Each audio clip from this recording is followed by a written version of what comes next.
38,000 views on a post I made in like 5 minutes. It was not a viral strategy. It was honestly an accident. And it kind of changed the way I think about content right now and just every day ever since it's kind of blown up. I want to show you exactly what I made, why I think it blew up, and what it means for you if you are an artist or a small business owner just waiting for that one viral moment. For context of what 38,000 views means to me, my posts usually get 200 to 400 views, 55 likes if I'm lucky. And right now I have less than 500 followers on TikTok. I'm not a large account, and frankly, a lot of my growth has come in the last couple months rather than right as soon as the video blew up. So when a post runs laps around anything else I've ever created, I do kind of take a second to sit back and think, why did that happen? And especially when it keeps getting more views, it keeps getting new likes, new saves. Why does that work? Why did that make such a big deal? Why do people like it so much? It kind of got my attention. I do want to be honest up front. I have never actually replicated this, what I would call a phenomenon. I'm not going to hand you a formula. What I'm just going to do is share what happened, what I did, and why I think it worked out. And maybe somewhere along the way, you can figure out how you can replicate it for your shop, for your page. Over the last few years, we've heard a lot of buzz about people need to start optimizing for SEO for TikTok. It does sound a little weird because why would I optimize my short form video content that I'm just kind of posting to see what happens for SEO?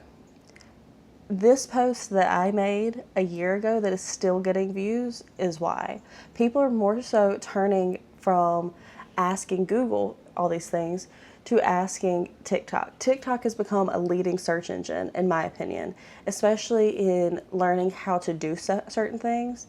Maybe less so for specific information because there isn't a whole lot of informative things that you can find easily on TikTok. But for a creative aspect, there are so many good tutorials on TikTok that you can't find unless you just look it up.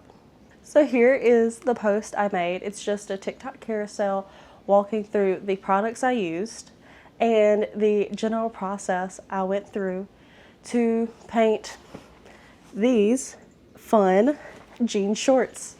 It was a really great experience doing this last summer. I figured I'm already working through the process of painting these. Why not also just document the process?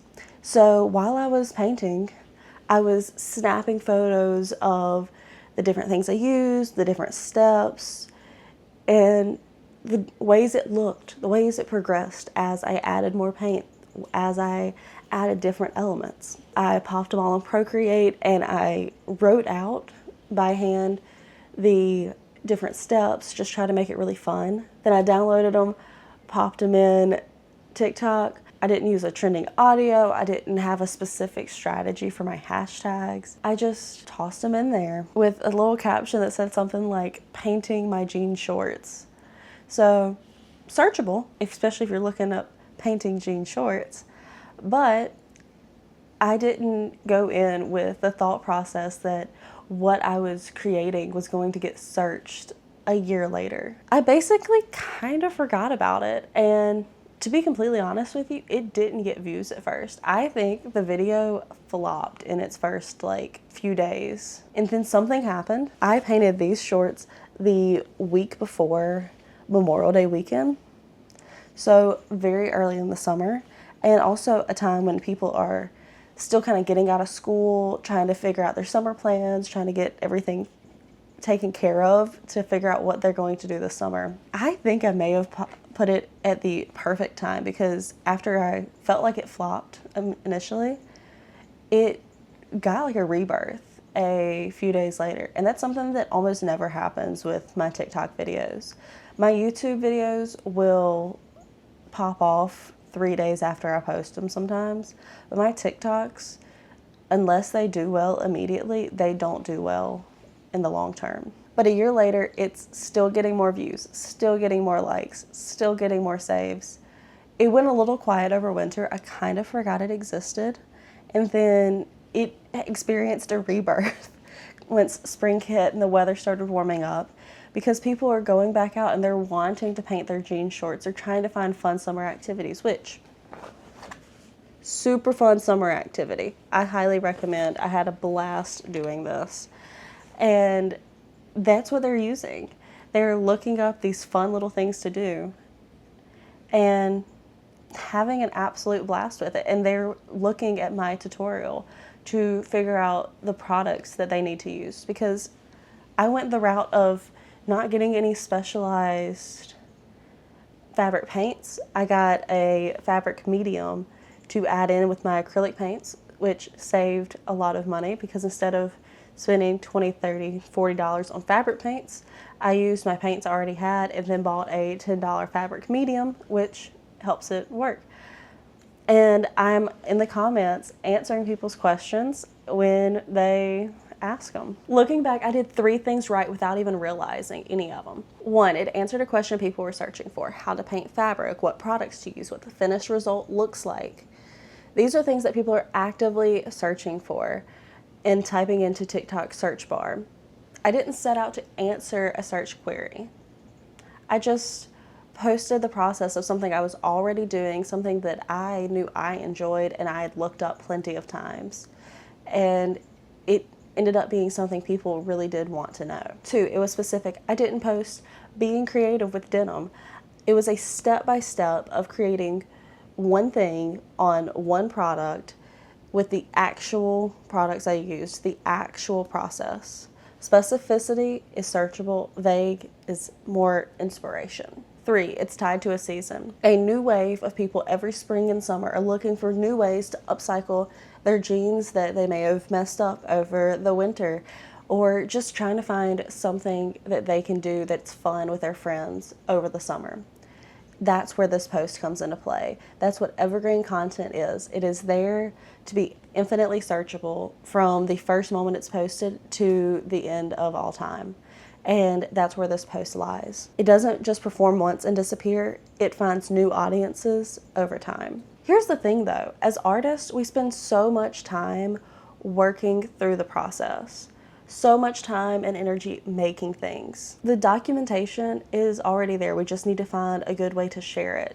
That way it's easy for other people to pick up and figure out themselves. That one post did not require a lot of extra work because I was already doing the process. I just had to remember to take the photos and document the process as I was doing it, rather than waiting till the last second to figure it all out. The jean short post did not require any extra work. It was the work I was already doing, captured while I was doing it. And that's kind of what made it findable, showing people and bringing them along on the process. The shift that came out of this for me was, instead of asking, what do I want to post today?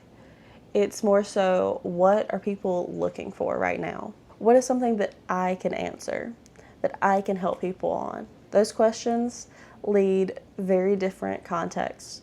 One is self-expression, but another is connection with an audience. As an artist, you need that self-expression, but you also need to build that connection, because without building that connection, you're just screaming into a void, which a lot of us are faced with regularly. I know I have had many, many times, and I still have that time where I'm just screaming into a void and hoping somebody listens. Now, I just really want to be clear about this whole thing.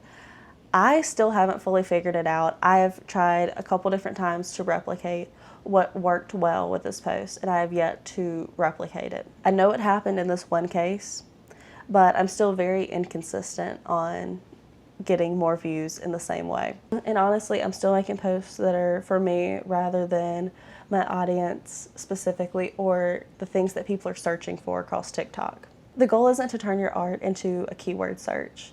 It's to occasionally do that while showing people your art, making those connections while showing your self-expression. It's not something you have to do all the time, but every now and then it's really helpful. That's the balance I'm working toward, being findable, but also creating the art that I really want to create. And we'll see how it goes. Before I go, I genuinely want to know, did you ever make a piece of content that popped off? And do you know why that worked, or did it just happen? Drop it in the comments. I read every single one. I'd love to hear your story, and maybe by collaborating, we can figure out what can make our content pop off moving forward. If this was useful, please subscribe, hit the like button. It helps my channel so much. I post regularly about my business, the BM Edit, on how I am taking it from a zero sales art business to whatever I can get it to become. So I'd love to see you with me on that journey.